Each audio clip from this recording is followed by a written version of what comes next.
Предупредувачки штрајк во понеделник, освен ако Министерството и СОНК не најдат заеднички јазик во последен момент.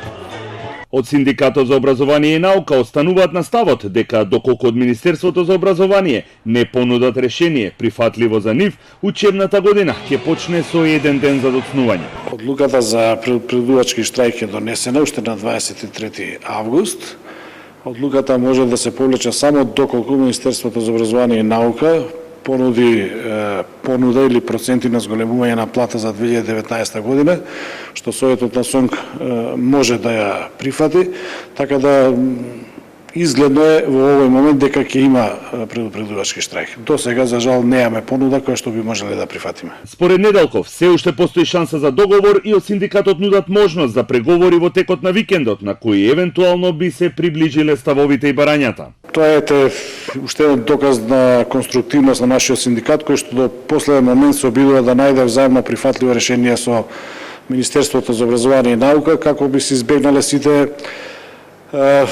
действија кои што ќе произлезат во понеделник, па и пред понеделник, од аспект на обиди за притисоци врз наставниците кои што ќе штрекуваат. Синдикатот го темели барањето за зголемување од 25%, бидејќи сметаат дека тоа им припаѓа поради зголемувањето на минималната плата на национално ниво за истиот тој процент.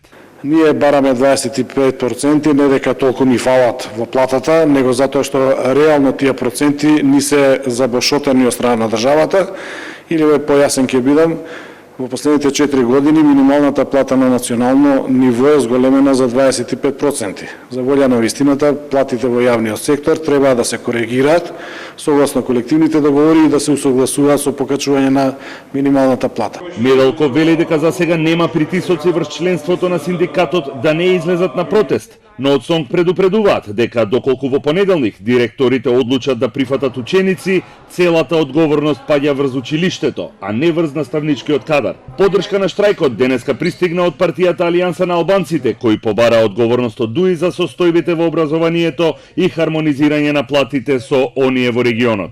Позицијата на наставниците знаеме каква е и секоја школска година сноси нови штрајкови на наставниците, со која единствениот механизам со кој наставниците може да се служат. Одговорноста за ова позиција на наставниците треба да ја сноси ДУИ, која води со ова министерство од 2002 година. Според синдикатот, просечната плата на наставничкиот и професорскиот кадар во основното образование е 21.600 денари, а 22.500 во средното образование, но кај помошно-техничкиот персонал просечната плата изнесува само 13.000 денари.